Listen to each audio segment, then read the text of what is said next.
I am actually recording the meeting today, and it's recording as of now. You do me a favor, if someone else, it should pop up and say admit as people come in, will you just click it?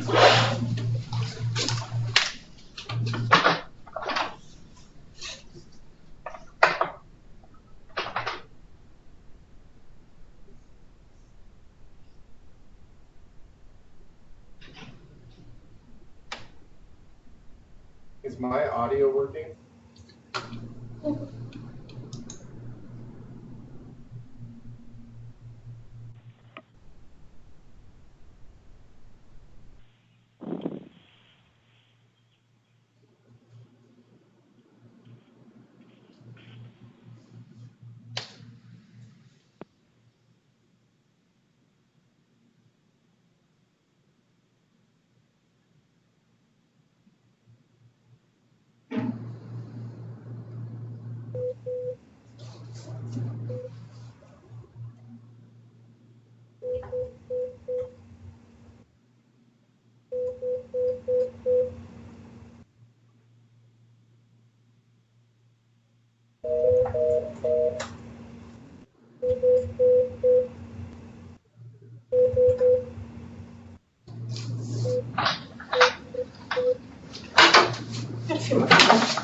I thought somebody strange was in here and I had the wrong. No. Did you try it? I did and it didn't work. It didn't work. It wanted me to put in a PIN and my phone number and said you had it. Yeah, so we're doing everything over here. Can everyone on the phone so far hear us? I can hear you. Mary, I can hear you. Okay. Sorry I was laughing, Nikki. I saw the picture of your dog. Hey, she was happy up at the lookout that year. They're able to get in, so that's good. Yes. Okay. All right, we're just, I don't know how many people will be on, but we'll wait for a few minutes until everyone gets connected.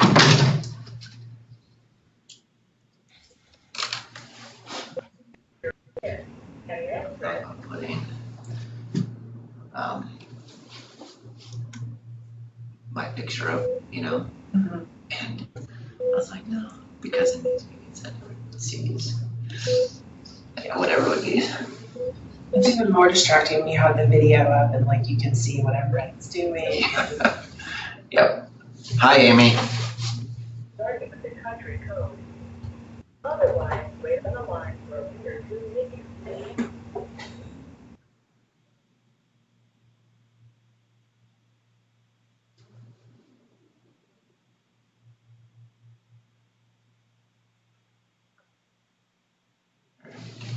Do we mute these or did they mute themselves? I think they. Okay.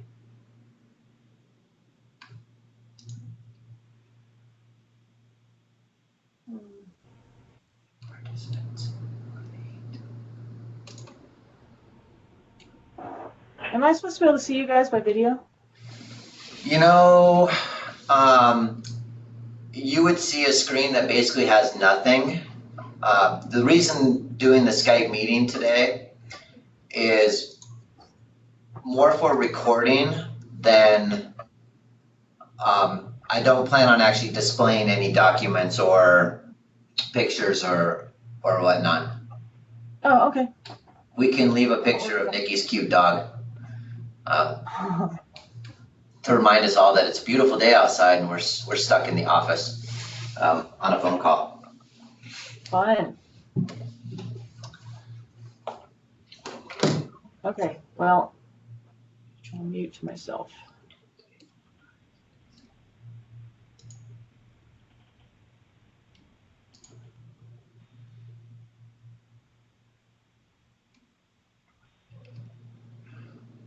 Yes, and I actually haven't shared my screen at all.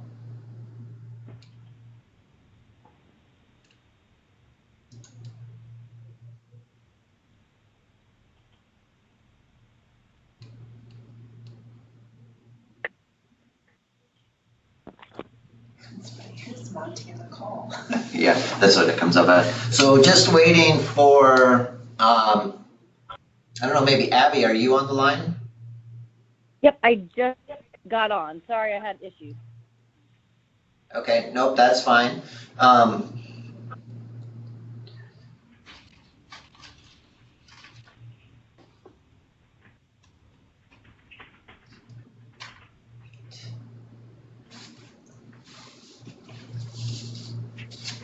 I think, Alden, are you on the line?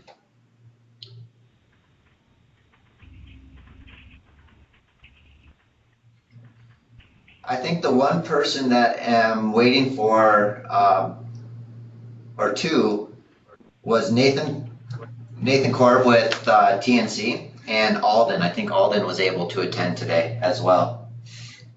So we'll just give them another minute and then we'll get started.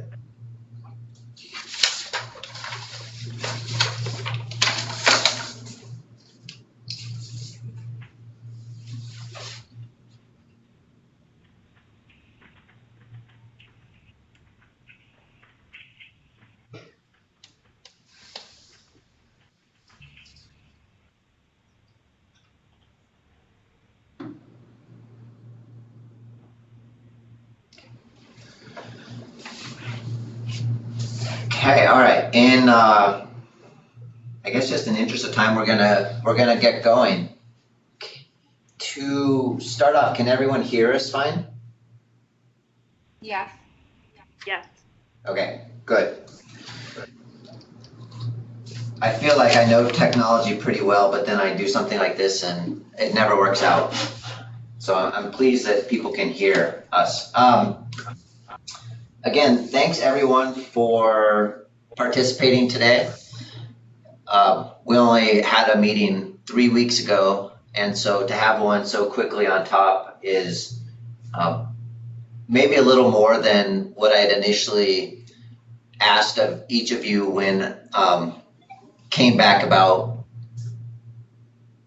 rejoining or participating in the Wetland Steering Committee. So to start off, I just want to find out who's on the line, and you'll know who's here at DEQ with me. So we'll start here. Obviously, hi, it's me, Steve. Sarah. I'm Sarah Owen with the Montana Natural Heritage Program. I'm the new wetland mapping coordinator. I've taken over for Jamal Hahn. So I spend a lot of my days mapping wetlands and coordinating the mapping of wetlands. I need a quick clarification. Is Jamal gone? He has gone to the Department of Revenue. Oh, all right. Okay. On the phone, I'll just go down. Amy. Yep, I'm here. Please, actually, if everyone would introduce themselves. Today we have Rachel Guin. Correct me if I was wrong on saying your last name, Rachel. Rachel will be helping us with the strategic planning and the strategic framework process. So if we can introduce who we are and who we work for, that would be helpful. Nathan. Well, I'm Amy Chadwick and I work for Great West Engineering. Nice to meet you, Rachel. Nice to meet you too, Amy. Okay. Jay. Good morning, Jay Slocum, Water and Environmental Technologies. I'm the senior wildlife biologist here at this company, and yeah, I do a lot of wetland mapping and 404 permitting. Thank you. Nice to meet everybody.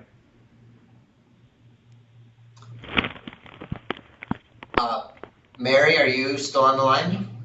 Yes, hi, Rachel. I'm Mary Manning. I'm the regional veg ecologist for the Forest Service, and I'm in Missoula.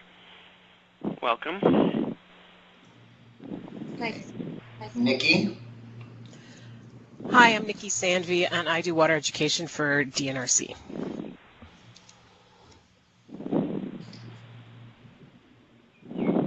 Okay, let's see. Abby. Hi, I'm Abby Dresser, and I'm a biologist for Ducks Unlimited, and I work in a partnership with FWP and NRCS. Okay, who am I missing? Andrea Silverman. Nathan Korb. Okay, let's go Andrea first. Hi, this is Andrea Silverman. I'm the Land Protection Coordinator with Prickly Pear Land Trust in Helena. Okay, and Nathan? Nathan Korb, Freshwater Director for the Nature Conservancy in Montana. Okay.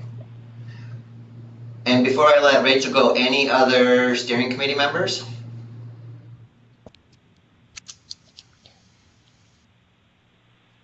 All right, Rachel. Great. So it's nice to meet all of you. I know some of you from past experiences, but I'm Rachel Guin, and my business is called Fifth House Consulting. And I am a meeting facilitator, trainer, and consultant. Majorly, I work for conservation environmental groups as well as public health organizations, and worked with environmental groups for about 15 years, and in the past 10 years have had my own consulting business, doing, as I said, a variety of needs assessments, strategic planning, meeting facilitation, and overall capacity building of programs, issues, and organizations. So I'm looking forward to working with all of you on this project and meeting you individually and hopefully face-to-face at one point. And I'm based in Missoula, I guess I should say. Great, thank you. Thanks, Rachel. So, like always, I'm going to try and follow the schedule as closely as we can. I booked an hour and a half for today's meeting. I will try and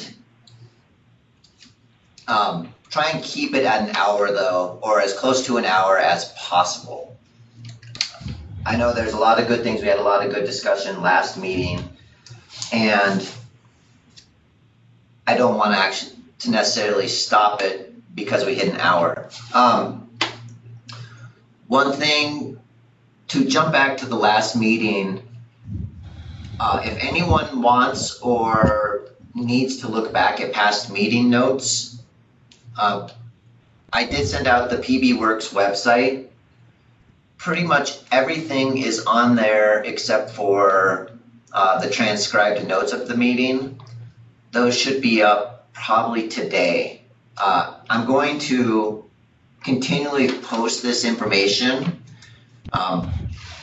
as a record, but it will also, so people can go back and look at notes if they have questions, or I would also appreciate that if you're interested to look back through some of that to make sure that we've captured everything properly.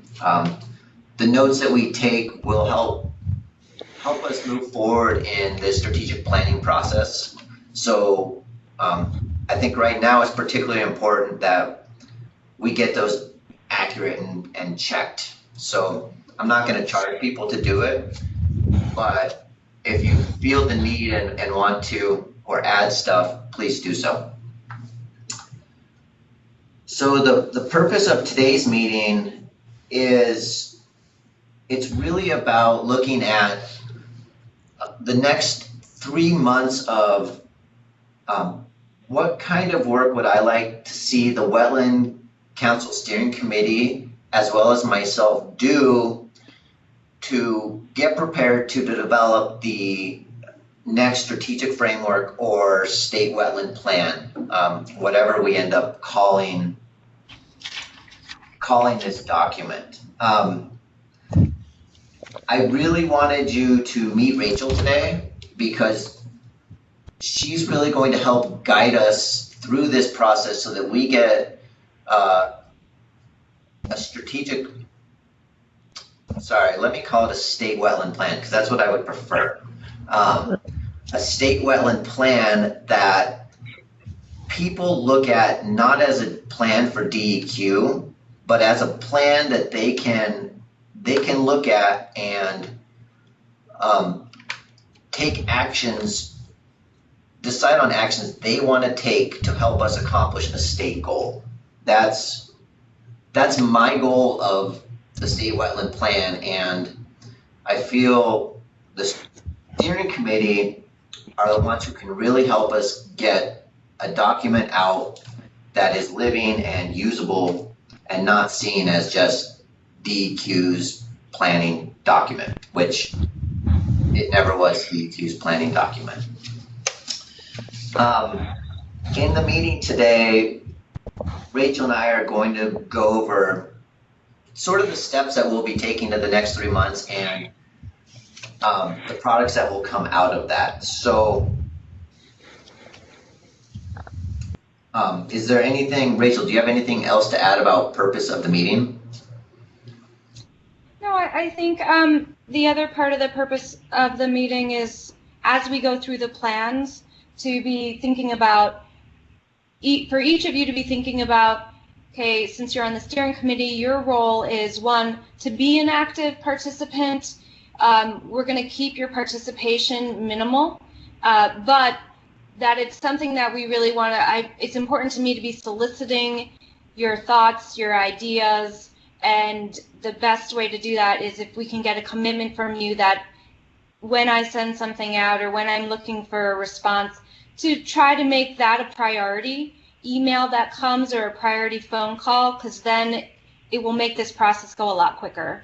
So that's another goal of the phone call, and to make sure that all of you, are able to do that and to understand what your scheduling is like, and know that I'm very adaptive. I work very nimbly and am able to come to you at times or adjust my schedule. But I'd really love to have that type of commitment so that the process is successful. Great, thank you.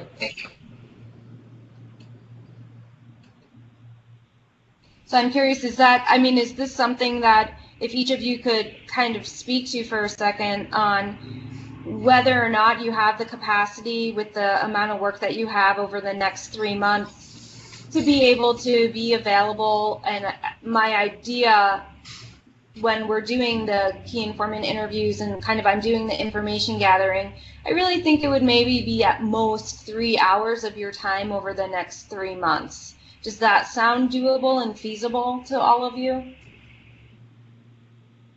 Yeah.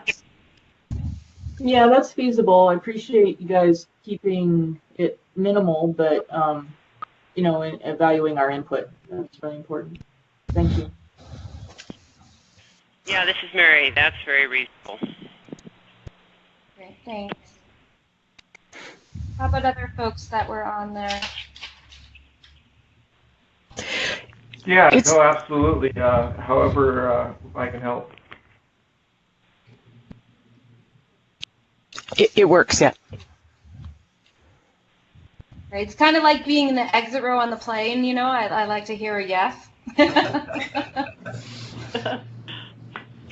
You bet. Fantastic. And I'm actually writing down who says yes so that hopefully we get everyone.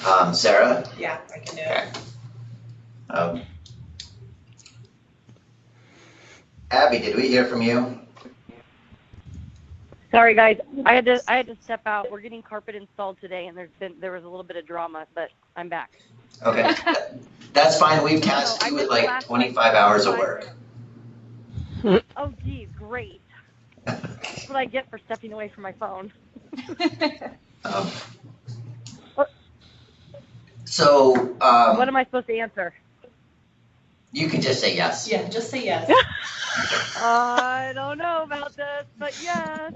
No, Rachel was talking about commitment to helping move forward the strategic planning process and helping to prioritize that when she has questions or a phone call to be able to assist her, keeping time, the amount of time you have to spend on this process in the next few months to around 3 hours. Okay. Great. Thanks, Abby. I think that's everyone. I'm a yes, obviously. Okay. Mhm. So, okay, it's a good thing. It's a good thing we're a little bit ahead of schedule.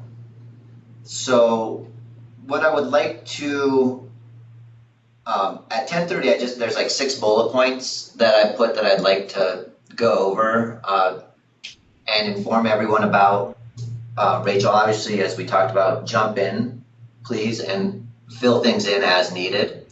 The first one, Rachel and I talked about in this initial process before we get too far down the line is to develop a subset of the steering committee that we're calling just a planning team. And besides myself and Rachel, this is 2 to 3 other people, and I'm hoping 2 or 3 other people in this planning team that help us develop the interview questions and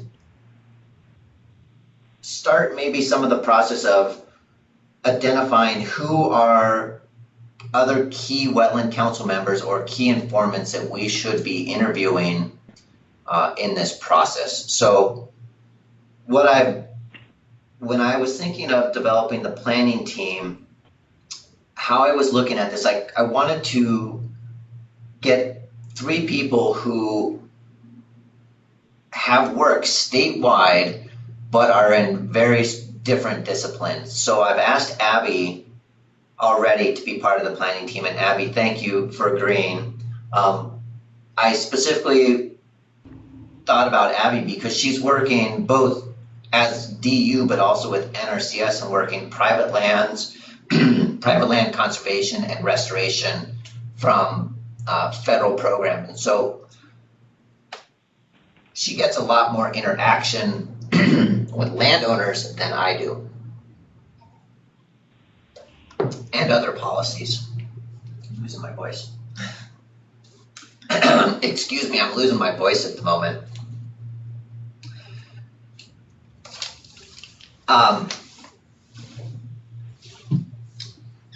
I also, Abby is the only one I've directly approached. I will also approach one person on the science, big picture science across the state and our forests. Where I would like to open this up is I'm looking, and there's only three or four people maybe that can volunteer for this, but I'm looking for a volunteer of someone who is working, we'll call private industry, someone who is not part of the for-profit world, not part of government, but whose work does do a lot of delineations, 404, you're dealing with clients that we may not necessarily in government, besides permitting them, interact with. And so I would really like to get someone on the planning committee who has that experience working with the broader sector, business sector, and regulatory sector of our world. So the private consultants on the call today are Amy and Jay, and Rich McEldowney is the other. Do I have any volunteers? I volunteer, Rich. Oh, that's a good one, Amy. Sorry, Amy, Rich volunteered you.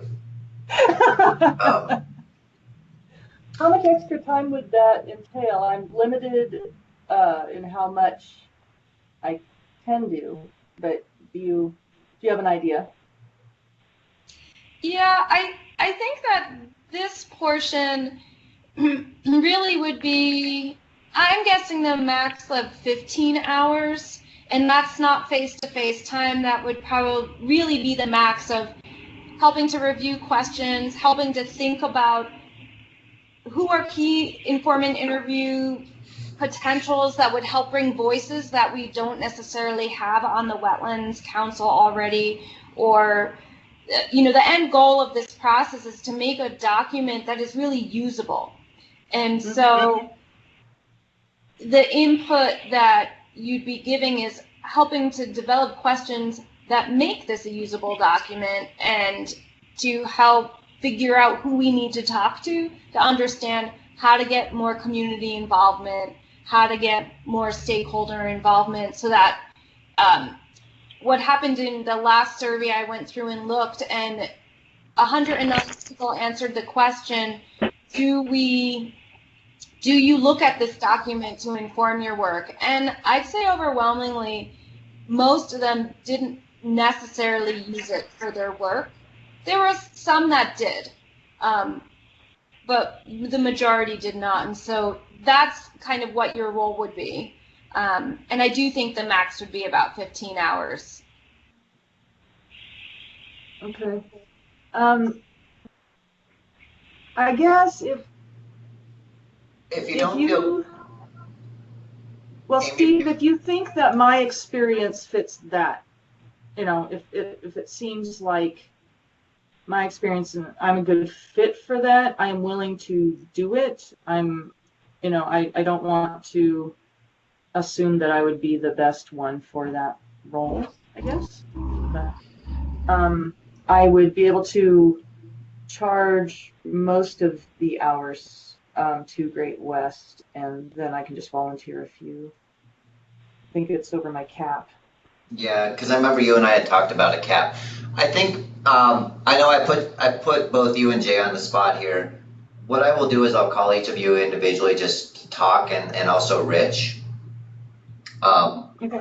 to just sort of talk and get your ideas and thoughts, and if we do need to go a different direction, each of you might have good suggestions. So I'm not gonna require one of you to say yes. I will talk with each of you individually about that. Well, and I was waiting to respond, but I'd be happy to volunteer that. I have a lot of connections with major industries through WET that would probably like their voice heard, because they've been stung through the permitting process. And so, I think that if nothing else, I could maybe give you some ideas of who to interview. Okay. And that might be an approach, is ask a few of us practitioners, because we all work in different realms, and I may work a lot more with, say, ranchers, kind of the smaller private landowners, and I work with a lot of more watershed group NGO kind of focus, and I'm not so much with a big industry. So it could be that it might be best to get a bit of feedback from a couple different practitioners, just to people who are connected to different realms, I guess. Yeah.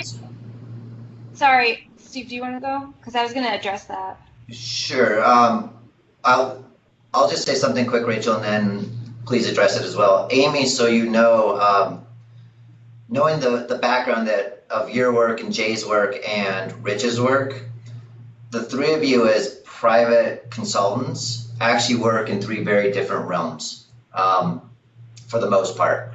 And so it's one reason why I really like having the three of you on the steering committee, because you can bring from the private sector three different perspectives on wetlands work and what needs to be done in the state.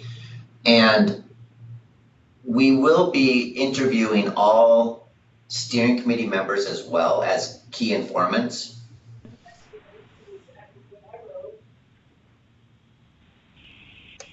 Who is that?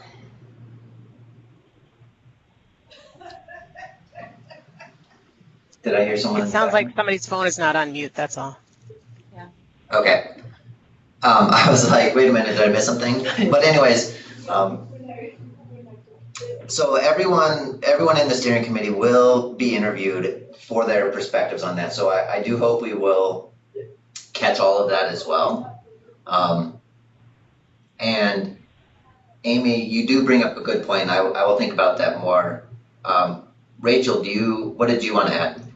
Yeah, so when I was saying that for the steering committee, it's a 3-hour commitment, part of that is when we develop the questions, we'll be running that by the steering committee just to see the kinds of questions that we'll be asking. And then also when we come up with who our list of key informant interviews are, we'll be running that by the steering committee as well, so that you can as well give input. So this planning team is really kind of doing a lot of the work for others, so that we can create documents or create emails that everyone else can kind of just briefly look at and say, oh yeah, I'd like to give my input here. I think this is a good person as well. Or these questions also need to be thought of. So you will all be able to kind of review things and give your input before I go out and start doing the interviewing, if that helps any, to clarify this process and the way that I work.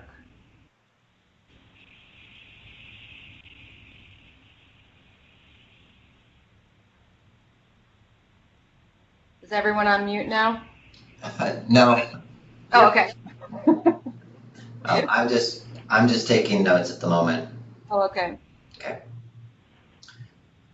Again, Amy, Jay, thank you, and I'll talk with both of you after the meeting about this. Yeah, I'd be happy to help. Okay. And Rachel, thank you for clarifying sort of what you expect from the planning team. Sure. Honestly, I should let Rachel run most of this, because she will be doing a lot of the work, as well as I will be doing a lot of the work too. But we're bringing Rachel on because she's got the expertise to do this well, and I don't. So Rachel, please don't let me totally drive this process. Sure, no problem. I'll keep jumping in. Okay. So on the next bullet, I have this developing interview questions, and I think Rachel just touched on this pretty well about how the planning team can help develop those questions initially to be taken back out to the all steering committee members as a whole to review them. I want to make everyone aware that this is technically our fourth time we're going through this planning process, but if you remember in 2016, I think we kind of started this planning process and then it stopped. So I'm not considering that time. I don't want to offend anyone, but we're not considering the 2016 planning that anything was done. So we've done two different major planning periods, one in 2007 and the second one in 2013. And we have, from both of those time periods, a bunch of planning documents and interview questions that were asked. In 2007, and Mary, were you part of the 2007 planning? Yeah, I believe I was. I think, isn't that the one where we met at Boulder Hot Springs, and the gal from Montana, Mary Wolf, gosh, anyway. Yes. Before most people's time. Yeah, Mary Ellen Wolf, is that right? Anyway, yes, I was part of that. Okay. And I was a part of the original one too when Linda came on. Back in 97? Yeah. Something like that. So, okay. So in 2007, there were two different sets of interview questions that were done that, this is even before my time. So the first one that was put out were these key informant interviews where Linda, my old boss, and a bunch of other people identified key informants within the Wetland Council, government, industry, and went out and basically talked to them about wetlands and what they felt of wetlands. So we have a list of questions from 2007 for key informant interviews that we're going to look at and understand as a planning committee, and I will make actually all these documents available to everyone, but as a planning committee, what questions do we want to take from these old key informant interviews and use again? And what has changed enough that we need to add new questions to? A theme that you heard me talk about last time and this time as well is I want to be able to start tracking changes and perceptions. And so because we did these key informant interviews 10, 12 years ago, 13, 12, sorry. My math is a little fuzzy at the moment. 12 years ago, to be able to ask some of these same questions like, what are the top 2 challenges or barriers to conserving and restoring wetlands in Montana? It'd be really interesting to see, has that changed? Have we made any headway on what those big barriers were or challenges, and are new challenges now appearing? So there's some questions from 2007 would like to see, but we'd also like to see, okay, what are the new questions we need to ask that weren't apparent or in 2007 weren't even out there. I think climate is going to be one of the big ones that we'll be talking about. The other set of questions that we have, both in 2007 and 2013, we sent out the exact same SurveyMonkey survey about the Wetland Council, the strategic framework, where people work. I don't know, there's 13 questions. Some of it was, would you like to participate in the council? But to resend out that survey with the important questions that we'd like to track, or even use them in the key informant interviews so that, again, we can get an idea of where do we stand based on the work that we perceived was important and put in our past plans. Where are we now, and how do we move forward? So we have a bunch of different questions developed for us initially that we can go back through both as a planning team and the steering committee to get an idea of, all right, what do we really want to ask key informants? And these questions are all about those in-person interviews that Rachel will do, or over the phone interviews, but the one-on-one interviews to collect information about moving forward.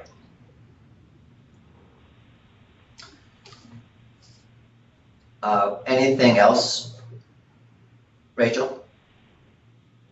No, I think that pretty much covers it. Just to give you all a sense of why we're doing the key informant interviews, which is really, being able, the other part of it is we thought that was a cost-effective approach. And so thinking about who we want to interview is going to be important, and the types of questions. And the reason I say cost-effective, because another approach would be to run focus groups in different parts of the regions in the state, and to be able to get community input as well as different kinds of practitioners. And so with that in mind, that this is an alternative approach, that's where we're coming from with the key informant interviews, the kinds of questions we want to ask, and then who it is that is a voice maybe not always heard from. So that should be in the back of your minds as well. Or really the forefront, actually. I think at the forefront of your minds, because as I jump down to sort of the next item here, and I mentioned this in the last meeting, but everyone on the steering committee really sat down and thought about who do we need to have on a steering committee so that we really represent the body of work that's being done in the state of Montana regarding wetlands and wetland restoration and conservation. So everyone on the steering committee was really handpicked because you're either unique, I'll say you're all unique in the state, but no, you all have a really broad knowledge of what's going on in the state, but you also have very specific roles as well of what you do. So I look at the steering committee as definitely key informants for me to help get that really broad picture. But then there are other key informants that, as I was thinking about who should we be talking to, that will really need help from steering committee members to identify. One I was thinking about was something like city county planners are key informants to us about wetlands at the local scale and what is going on. And I don't necessarily have those contacts of who would be the best person, for example, to cover that category. So there's key informants from the steering committee members, but there's also key informants that are maybe not the traditional people that we always have coming to wetland council meetings or other wetland council functions that we put on. So this is where one of those places that the steering committee is going to be really valuable to help provide information is to fill in a list of who else should we target and talk to. And we have extra time if we want to actually throw out names. I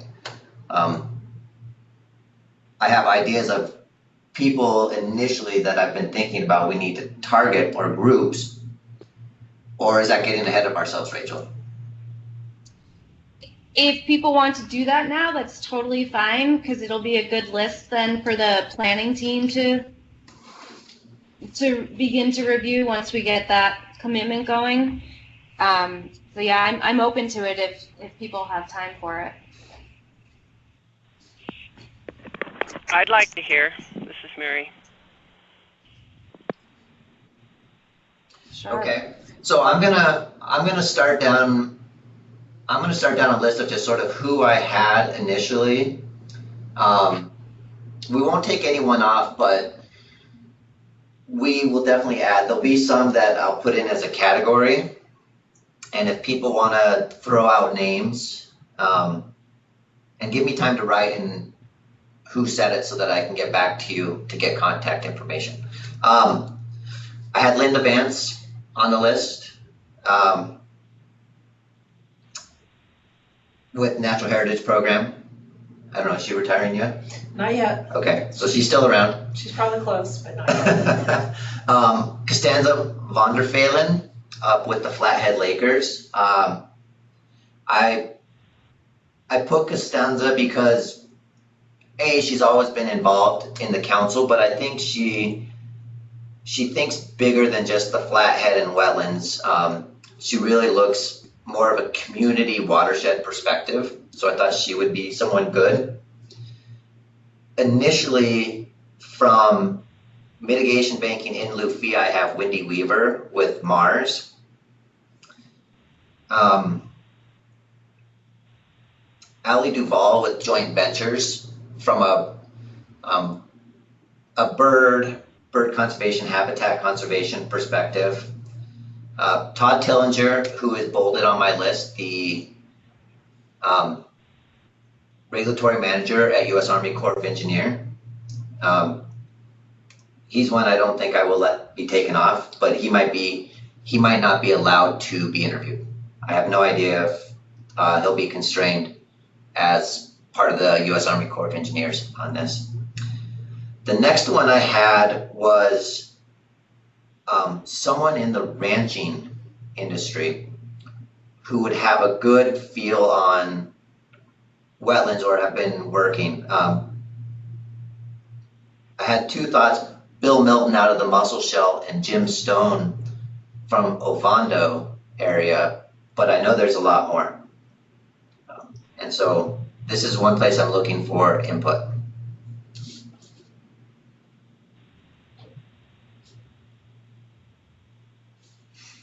Hey, Steve, this is Abby. I can try to talk to some of the landowners that we've been working up in the pothole region on different wetland projects, easements.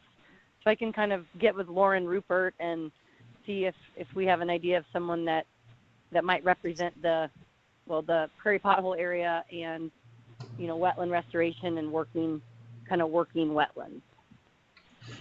Great, thank you. And Abby, that's I have to remember, if you heard Abby just say the working wetlands, I don't want to call it a buzzword, but I like it, and I think that's really important to keep that in mind. It's the working wetlands, and that we cannot forget about eastern Montana.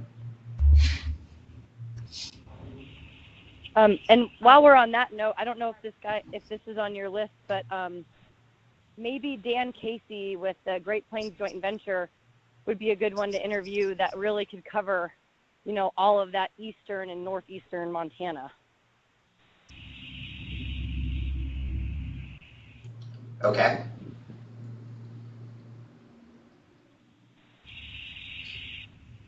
Any others from the ranching, working lands?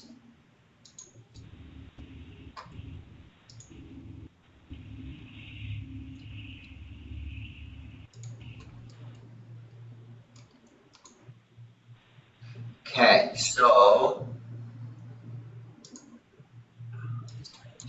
the next one, ag producers.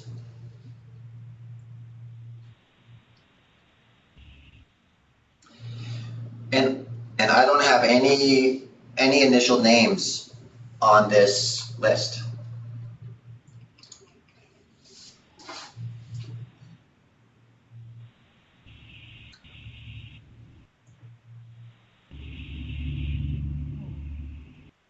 Okay. Something to think about, huh? Yeah, something to think about. You're looking for specific producers that would be willing to be interviewed, right? It could be a specific producer, or like with the ranching.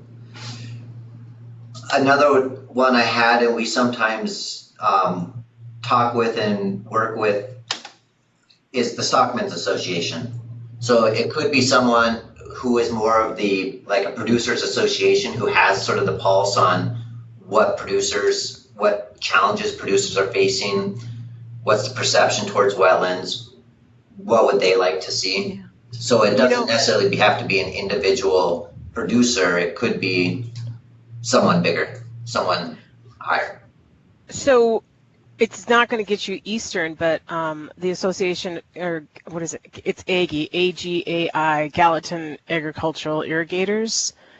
They've been really active. Many of their board members have also been active with GGWC, so that organization might be a good place to be if you want something kind of more Gallatin County area, which I know doesn't solve all the problems, but say their name again? It's the acronym is AGAI. Yep. I think, and that's what I can't remember. It's Gallatin. Okay, Association of Gallatin Agricultural Irrigators, I think is. If you email me, I can get you their website. Okay. Actually, I'll just reply to the email for the meeting notice and put it on there. Oh, great, thank you.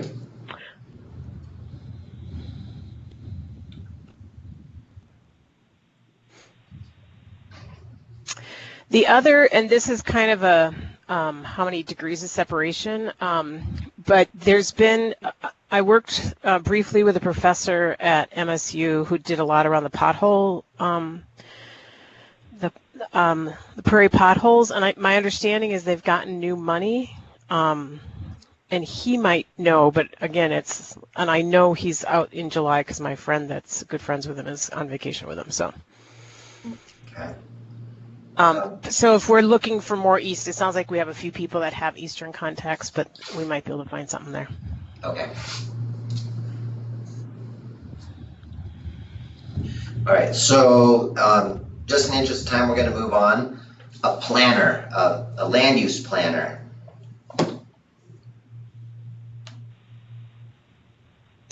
I have, and one that I think many of us probably know, Jen Boyer out of Bozeman.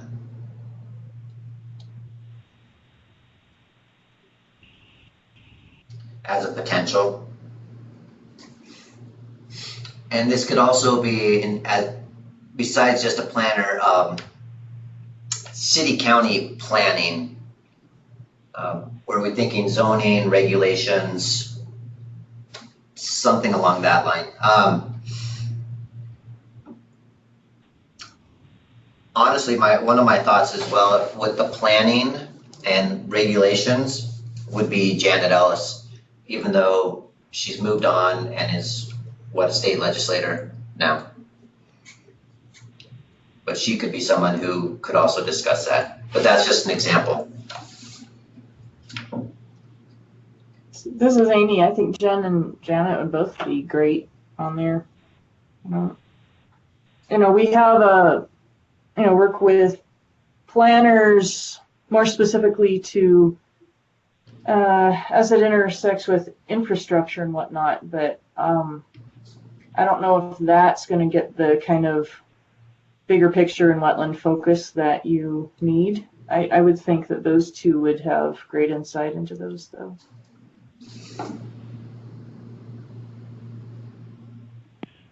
So this is Mary. When I think of planners, I also wonder, just given that last comment, it would be interesting to have one from a rural community and one from a more urban community, because I just remember in Missoula in the Ravalli County, the streamside management zones, or what riparian setbacks, it was having impacts in both areas, rural and also subdivision requests. So, and then I had this crazy idea that I don't even know if she's active, but there's a woman named Doris Fisher who used to be a county planner in Missoula, and she moved to Twin Bridges, so she's in that Upper Ruby area. I don't know if any of you know her,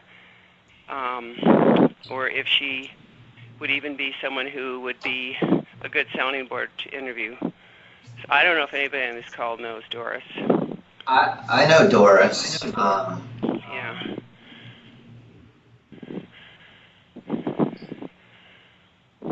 I just throw it out because I think there's different issues, and I've been in a number of meetings. I helped work with some of the riparian definitions with a county planner here years ago for Missoula County on riparian. It was subdivision and zoning regs.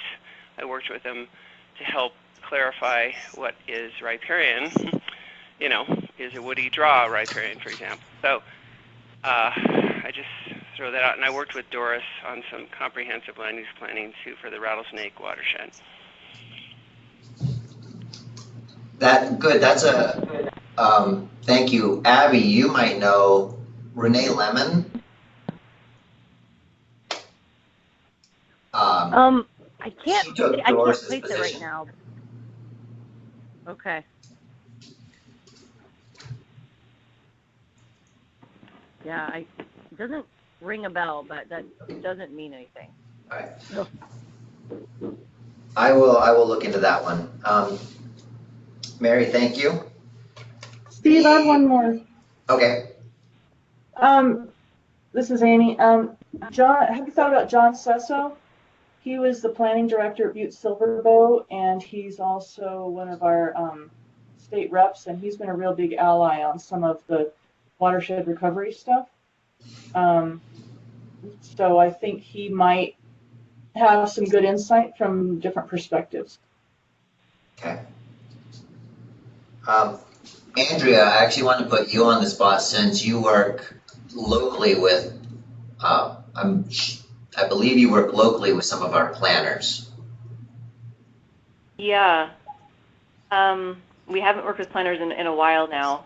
but let me put on my thinking cap, and if I can come up with any names, I'll let you know. Okay. All right. So the next one is conservation districts, and I don't know if you all know it. MACD, the Montana Association of Conservation Districts, has currently, they pretty much lost all of their staff. Jeff Teaberry, who has been involved in the Wetland Council for a very long time, has agreed to come back as their executive director part-time. So I don't know how much Jeff has the pulse on things because he's been retired, but he's what's left at MACD for the conservation districts. He was a thought of mine, but I don't know if there would be other people that we should talk to as well. Was Ann McCulley she's doing grant coordination for the county. I was just thinking if she's doing anything with planning with Lewis and Clark, that might hit two things with one stone. Sorry, thinking aloud, it's a Thursday. It's sunny outside. That's okay. I could ask Ann and see.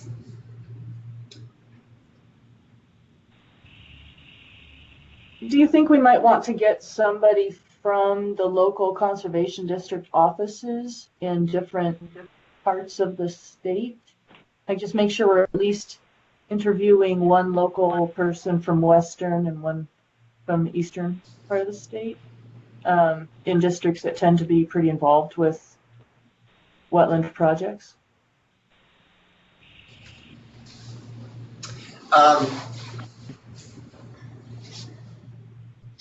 That's a potential. I know just on Tuesday, I was in meetings in the Bitterroot, and we had 3 of the CD administrators there. And so it could be good to get an Eastern Western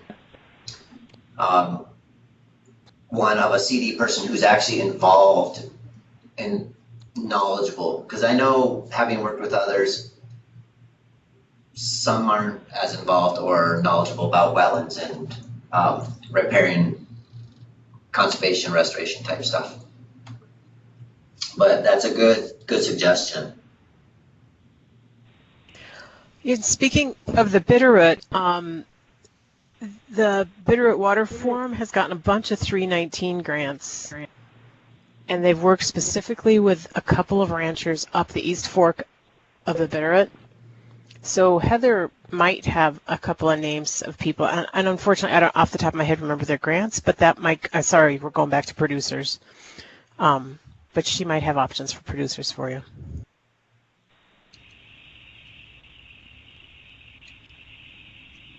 Okay.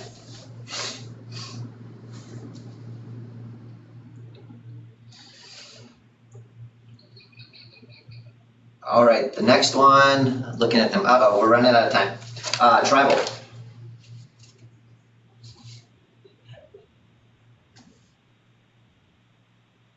I think with tribal, Tabitha Espinoza, is that right? She's the new at CSKT. She's one that I thought.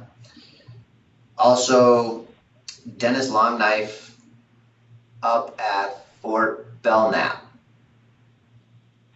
I don't remember Fort Belknap or Rocky Boy. But those were the 2 that I had thought about for tribal. Yeah, this is Mary. Dennis has been very involved in the past with the council because I've interacted with him a number of times. So he's got the background and familiarity for what it's worth. And Dennis was the first name that was on my list as well. Mm-hmm. Okay. Then the last one that I had was floodplain managers.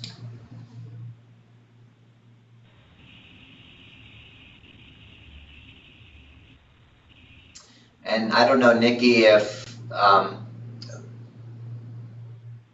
know last time it was Lawrence who was interviewed.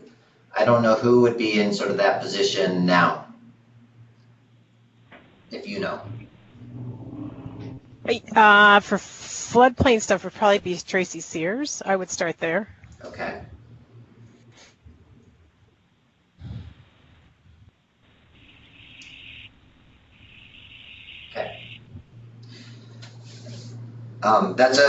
Thank you, that's a good starting list. I think I've got everyone written down, but we'll go back through the notes and make sure that we have everyone. Maybe coming back to individual people to get contact information if we don't have them. I think a lot of people mentioned I have contact information for between my contacts and Linda's old contacts. So the next thing, Rachel, I'm going to hand this over to you, is what will be done with all of this information? Sure. So as I mentioned earlier, the goal of the key informant interviews is to be able to get a broad perspective. And so what I'll be doing is after I do the interviews of the steering committee members as well as these additional key informant interviews, I'll be doing, basic qualitative summarization on it, looking for key themes and summarizing what the statements that people have said. I'll create a document that it'll be written more as a confidential document, meaning unless I get specific permission from an individual to quote them, I'll be saying these are the general themes that we saw, these are the ideas, and the purpose of this document is to not make it a public document, but to have it be something that can inform our strategic planning session that we do in the fall. And it's to be able to take in all the voices and all the ideas and all the concepts with the goal, again, of making this a plan that's a working plan, not one that people don't necessarily reference. And so I'll be turning that over to the steering committee for, kind of part of the pre-work. You'll be reviewing that document for when we go into our strategic planning session. So this is Mary. I have kind of a really naive question, and because I work for the Forest Service, it's relevant. Steve, has anybody ever done a FOIA request for anything we do as a council? No. I mean, most of it gets posted, but Rachel said it's not a public document, and the only reason I bring it up is depending upon the questions. Some people who you interview might ask, well, are people going to be able to see this? I just bring it up because anymore in the Forest Service, everything, emails, I'm sure it's true in state government too. It's really, we've been told just to make a phone call, not from a cell phone. And I just am asking. Maybe it's paranoia or maybe I'm too governmental. And I would second that one. So I've always been told assume that it could go public. No, I think that's true, and I think that's what I don't mean to be in error. What I meant was that that's why I say that it's confidential as far as we know that it can't be anonymous because we know the list of people that we're interviewing, but the way that I write the report up is that I don't necessarily identify, Mary Manning of the Forest Service said this. That's why I look for themes and I look for ideas and concepts and highlight that. And I won't put in this person said that, this. Yeah, I understand now. Because it's an oral interview, we're able to do that versus like a Survey Monkey where you sign in and you identify yourself. So that makes sense, and I assume too that probably when you interview you will explain the process so people understand how the input they're giving is used, etc. I do. I inform. Yeah, excellent. I actually record the interviews so that I can get them transcribed so that I don't misquote anybody or I have like clean qualitative information.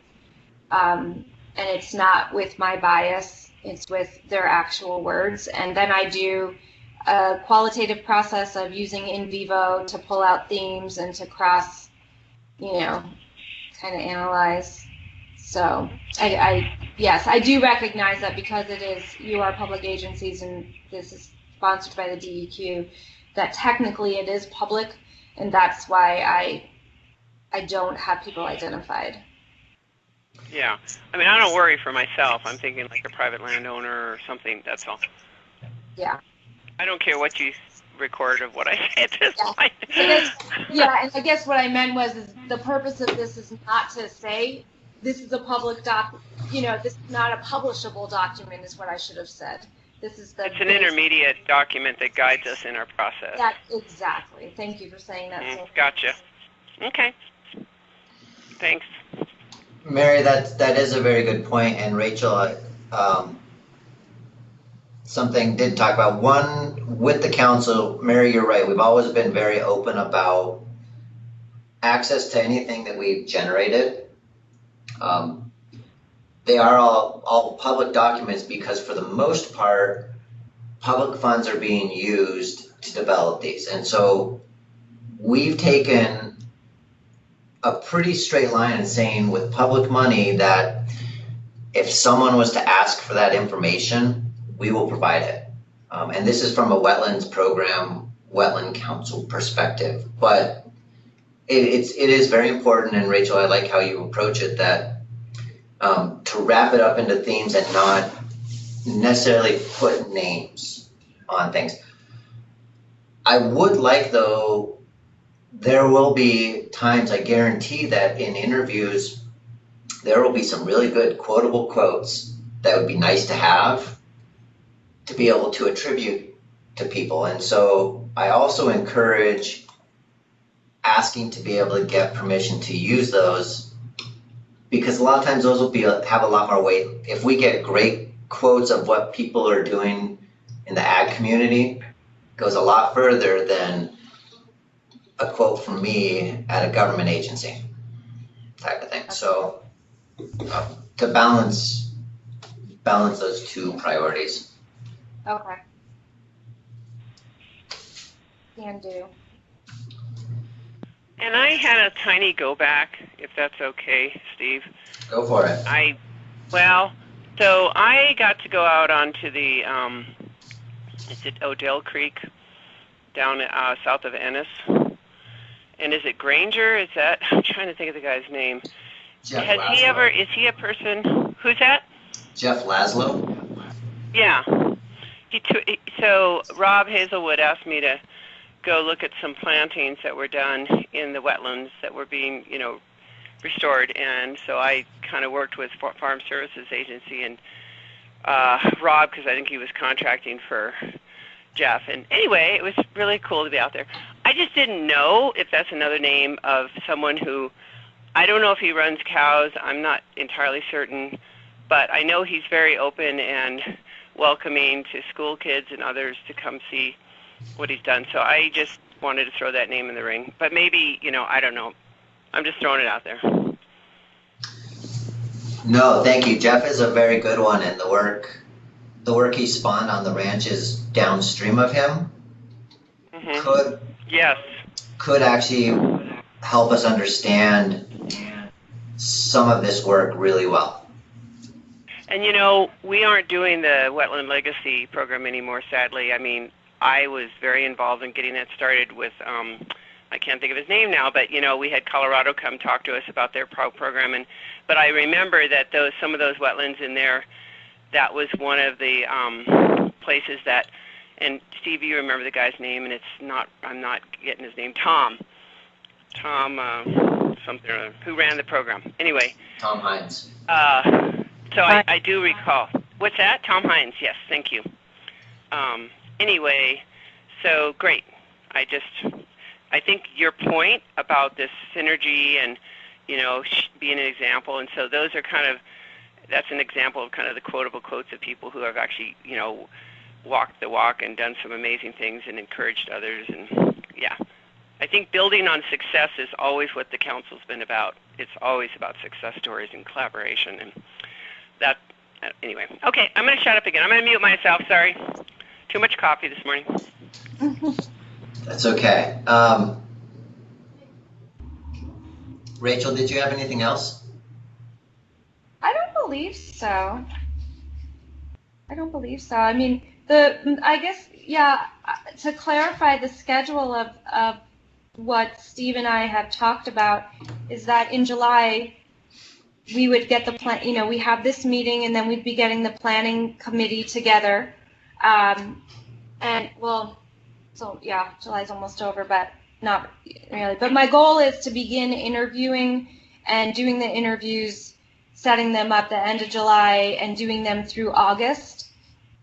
And then being able to have some data analyzed so that I'll have things to be sharing in September so that we can have a planning meeting late September or October. So that's the trajectory of this. Exactly. And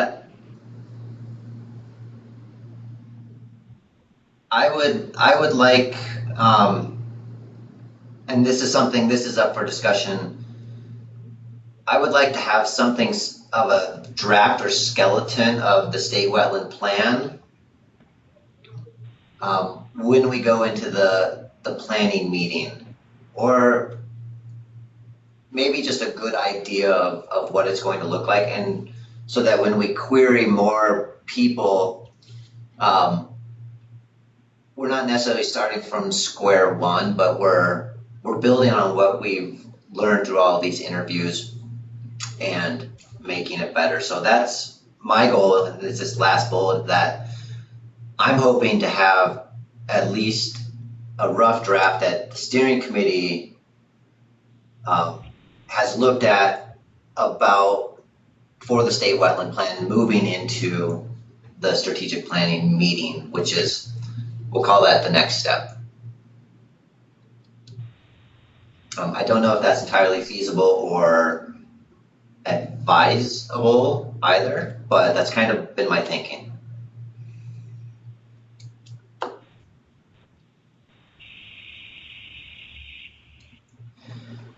All right, so that was everything. I do want to open it up briefly if people had other comments. Actually, before I open it up, everyone knows, as I said, that I'm going to be out of the office for the next 6 weeks. I will be checking emails, and this is, before I say definitely, but this is pretty much the only project that I really need to respond to people on. So emails from Wetland Council stuff are priority for me while I'm gone. I do have to work, so I'm not taking full vacation. I will also, as part of the planning team, as long as we can set it up so that it's not like 2 a.m, I can call in on some conference calls and still be able to set some of this stuff up so that we can have conference calls and meetings. But my response might be a little bit delayed, but I will be working and prioritizing this as well. Okay, and with that, any comments from anyone?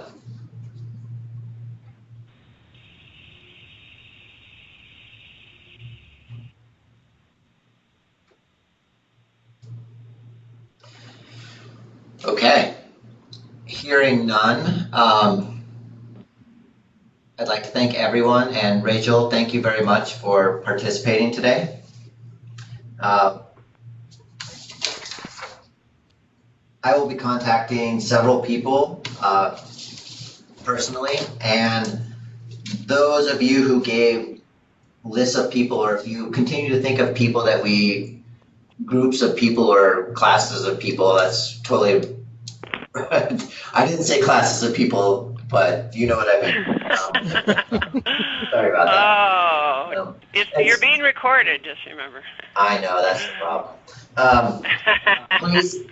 Please forward those on to either me or if it's something you would like everyone to see, I sent out all of these meeting invites with the MWC, which I don't like acronyms so much, steering committee. So you can reply to everyone, especially if you have an idea but don't know contact information. As long as we don't flood each other's inboxes, I don't have a problem doing that. So again, thank you, and I